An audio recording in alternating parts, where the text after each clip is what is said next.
En esta historia nuestra del catolicismo nos encontramos ya en el siglo V.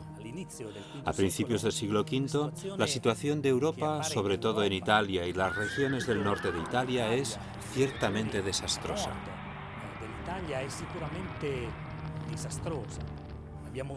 Hemos visto que las vías de comunicación ya no funcionan.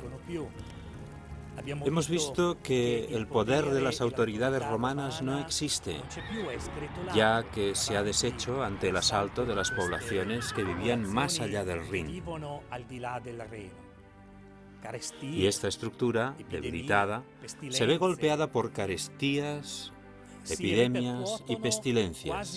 Come un macigno su questa struttura ormai indebolita. Pero la Iglesia debe afrontar además otra cuestión, no solo el problema de una sociedad deshecha. Entre las herejías hemos visto la de Arrio y no todos habían vuelto a la fe católica, a la obediencia al Papa de Roma. Algunos pueblos, como los godos, se habían convertido, pero a la fe arriana. Y los godos, al principio del siglo V, se encuentran ya a las puertas de Italia, atravesando los Alpes. En el año 408 ya están en territorio italiano y en el 410 están a las puertas de Roma. Se teme la destrucción, el saqueo. Con todo, Inocencio I se erige en defensor de la ciudad eterna. Alarico reconoce al Papa, reconoce el credo, reconoce la verdadera fe católica. Ninguna institución, iglesia, tumba de mártir o lugar de culto será destruido. Todo lo que no sea cristiano sufrirá el saqueo. En este momento se produce la fuga de aquellos que habían seguido fieles a la religión pagana. Sobre todo los más ricos, que tenían posesiones al otro lado del Mediterráneo, salen del puerto de Ostia, de Neápolis, y a través de los puertos de la Pulla huyen a Iberia, a Cartago o a los territorios bizantinos. La noticia del saqueo de Roma se difunde rápidamente por el mundo. Para todos es un acontecimiento histórico y provoca los más negros presagios, sobre todo sobre el fin del imperio.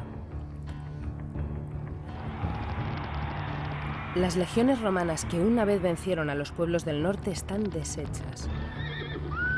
No hay nada que pueda parar las migraciones de los vándalos, que vienen de la Alemania oriental, de los alanos, que tienen su origen en la Rusia sudoriental, de los suevos, radicados en la zona alemana de Brandenburgo, de los burgundios, habitantes de la región de Worms en la margen izquierda del Rin, y de los godos, procedentes del mar Báltico. Estamos ahora en Cartago. Las pocas ruinas que hoy quedan de la antigua ciudad nos recuerdan la historia de los prófugos provenientes de Roma, empujados por las oleadas de bárbaros avanzando por Italia. Aquí surgirá la figura de un obispo, de nombre Agustín, que dejará una huella imborrable en la historia de la Iglesia Católica. Agustín nace a mediados del siglo IV cerca de Cartago. Y antes de convertirse al cristianismo fue a Italia a estudiar filosofía. Primero en Roma y después en Milán, donde existía una gran escuela de retórica.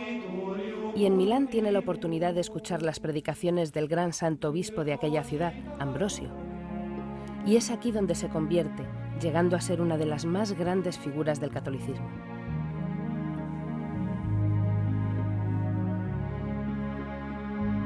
Cuando San Agustín llega a Milán, se encuentra en una situación bastante desesperada. Le parece que toda su búsqueda anterior ha sido en vano, ante la imposibilidad de encontrar la verdad.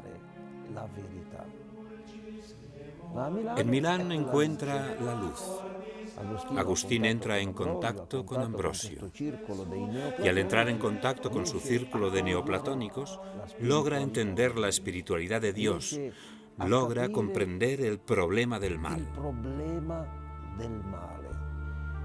Pero, sobre todo, lo que consigue la catequesis de Ambrosio es que redescubra el valor de la Sagrada Escritura.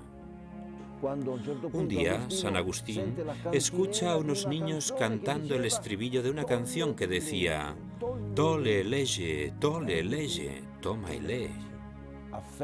Toma en sus manos las cartas de Pablo, abre el libro al azar y encuentra aquel famoso capítulo 13 de San Pablo.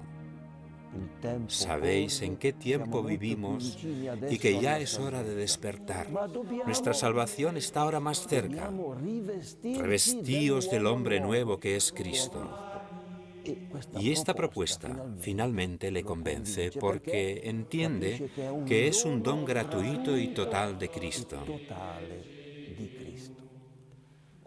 Este es el momento en que cambia su vida. Cristo se le muestra como aquel que cura la enfermedad de su libertad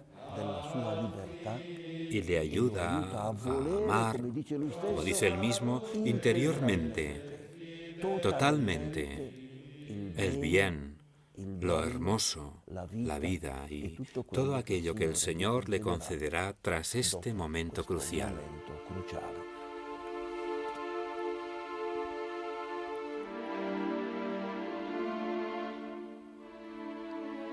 Estamos en el Duomo de Milán.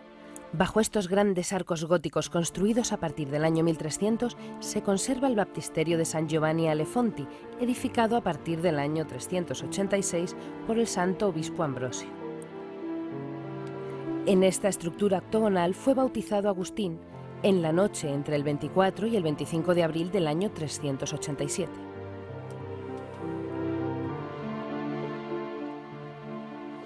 Después de ser bautizado, Agustín vuelve a África, donde funda una comunidad de monjes que deciden vivir en la pobreza evangélica y en la oración contemplativa a Cristo. En el año 395 es ordenado obispo. En el verano del año 429, 80.000 vándalos provenientes de Alemania Oriental y que habían permanecido algunos años en España, invaden el norte de África. En el 430 asedian la sede arzobispal de Agustín, Hipona. Agustín permanece junto a su pueblo y muere poco antes del saqueo de la ciudad. El cuerpo de San Agustín sigue siendo, en la actualidad, objeto de profunda veneración.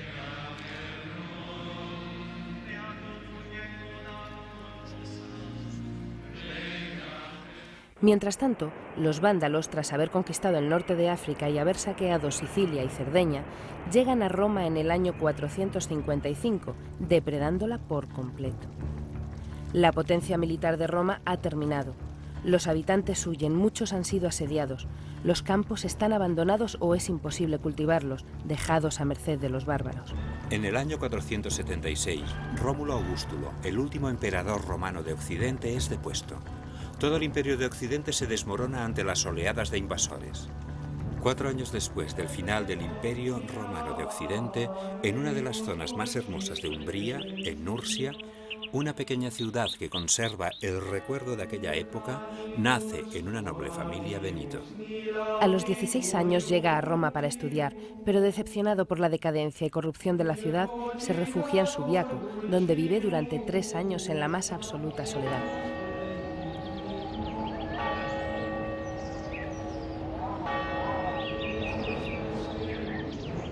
Hoy en día siguen siendo muchos los que se acercan a orar en la Gruta del Santo, protegida por el muro de una iglesia. E igual que sucedía entonces a muchos de los pastores que allí acudían, siguen siendo muchas las conversiones que realiza San Benito. En aquel lejano siglo V, cuanto más se difundía la noticia de la presencia de este hombre y los hechos por él realizados, tanto mayor era el número de discípulos que deseaban vivir junto a él. Pronto, Benito piensa en organizar la vida de estos aspirantes a monjes según la regla de los monjes de Oriente. Así pues, decide construir casas llamadas monasterios donde poder vivir en soledad y oración. San Benito en Roma llevó una vida como la de cualquier otro joven. Estudiaba, tenía sus amistades y probablemente frecuentaba también compañías poco recomendables. Pero muy pronto se dio cuenta de que este no era su camino. Así que decide dejar Roma y venir a este valle. Llega aquí, a la gruta de Subiaco, y se acerca al monasterio del monje romano. Toma los hábitos y vive durante 3 años en la gruta de Santo Speco. Este es el comienzo de la vida pública de San Benito. Comienza a reunir discípulos a su alrededor. Los primeros serán pastores, aunque entre las personas que acoge se encuentran incluso jóvenes patricios de la buena sociedad romana. Entre ellos recordamos 2 nombres, Mauro y Plácido. Poco a poco se van añadiendo nuevos discípulos y San Benito llega a fundar en este valle otros 12 pequeños monasterios dispersos por las montañas, cada uno con 12 monjes y un abad, un poco como los apóstoles en torno a Jesús. Con toda esta actividad, San Benito logra la estima y el aprecio de muchas personas, pero también encontró la envidia de otros. Entonces, San Benito decide dejar Subiaco y marchar a otro sitio, llegando a Montecassino, donde existía un santuario pagano dedicado a Apolo, al que sustituyó por una iglesia.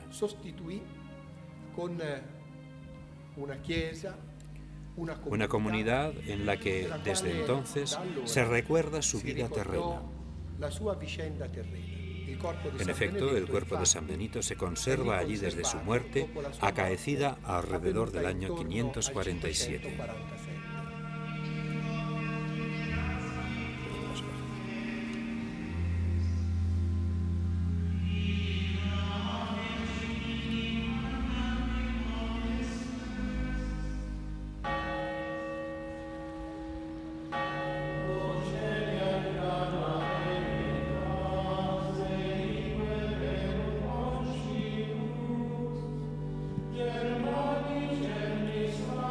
Ora et labora, oración y trabajo. Es cierto que la oración es la primera de las tareas del monje y San Benito la define como Opus Dei, la obra de Dios. Pero también el trabajo, y en esto San Benito fue un gran innovador porque en el siglo VI el trabajo era competencia exclusiva de los esclavos, mientras que San Benito hace de él un instrumento de liberación, de salvación. Y el ritmo que marca la vida del monje se basa por completo en este gran binomio.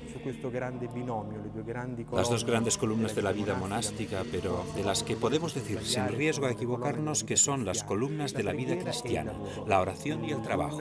Una santifica al otro. Estamos en el año 547. San Benito muere en su gran monasterio de Montecassino.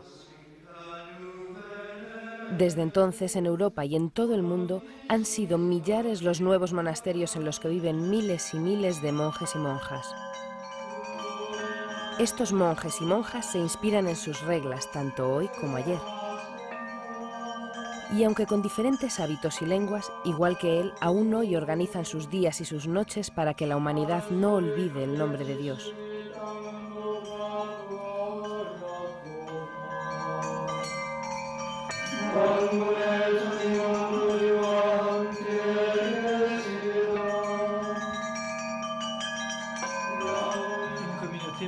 Una comunidad monástica es un grupo de personas que ha elegido separarse del mundo para vivir juntos el Evangelio, en todos los aspectos que caracterizan la vida humana.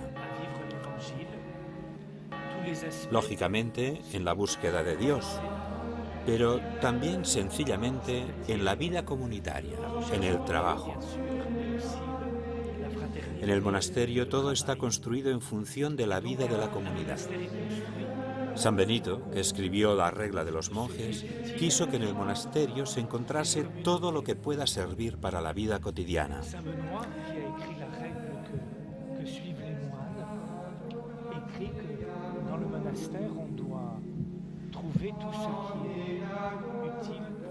Esta es la sala capitular y la palabra proviene de capítulo de un libro, que es precisamente la regla de San Benito que nosotros seguimos.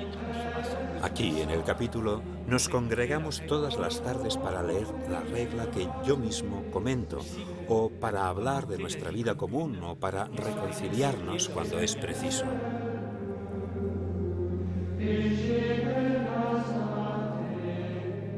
Ya anciano, Benito puede dar gracias al Señor por la multitud de discípulos de los que ha podido ser maestro y por la gran cantidad de monasterios que sus monjes han podido erigir. Montemarsico, Fondi Subiaco, Roma con 4 monasterios, Santa María de Farfa, Montesorate, Castelsantellia, Spoleto, Foligno, Ancona, Rimini, Rávena y por toda Europa. Pero la importancia de Benito y de lo que fundó en la vida de la Iglesia está en el hecho de que el monacato ha conservado y salvado la cultura occidental, ya que los monasterios y abadías permitieron que los habitantes de Europa occidental, devastada por las invasiones bárbaras, pudieran sobrevivir. Efectivamente, la Iglesia fue la única institución que sobrevivió en la mayor parte de los casos hasta nuestros días, tras aquellos siglos de devastación y barbarie.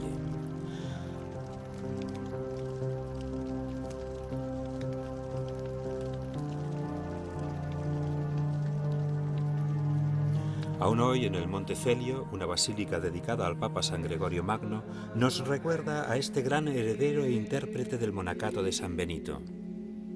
Y esta basílica nos recuerda que aquí hubo un monasterio, donde hace 1500 años un monje que llegó a Papa legó a la Iglesia el canto gregoriano. Un canto que sigue marcando el camino espiritual y el tiempo de reflexión en todas las latitudes para cientos de millones de católicos. Un canto y un signo que partieron del monacato y han acompañado desde entonces los principales momentos de los más de 2000 años de la historia de la palabra de Jesucristo.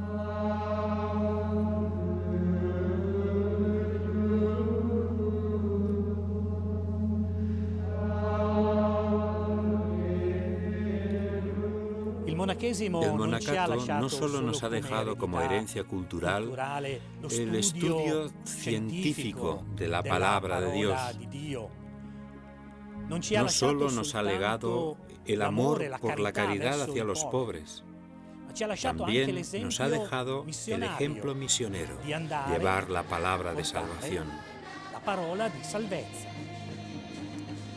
Precisamente desde aquí, desde este monasterio de Roma, Gregorio Magno, que antes de ser papa fue también monje, envió a los 3 primeros misioneros a tierras inglesas. Y en Inglaterra nacerá una floreciente comunidad cristiana, fiel a la sede de Pedro, fiel a la fe profesada en el credo, fiel a ser ella misma comunidad cristiana anunciadora del Evangelio a los hombres. Ciertamente, la caída del Imperio Romano dejó un vacío, pero la Iglesia no solo llena con una estructura este vacío que se ha creado, sino que origina algo nuevo, con una raíz nueva y profunda. Es ella quien crea la unidad entre los pueblos de Europa. Es de esta raíz de donde surge una Europa diferente, diferente a la que el Imperio Romano había querido unificar. Es la palabra de Dios, el Verbo hecho carne quien crea esta unidad, no una estructura de leyes e instituciones. Y de esta grandísima novedad veremos el desarrollo que será asombroso. Es más, nos fascinará lo que los hombres y las mujeres han sido capaces de crear e inventar acogiendo el mensaje de Jesucristo.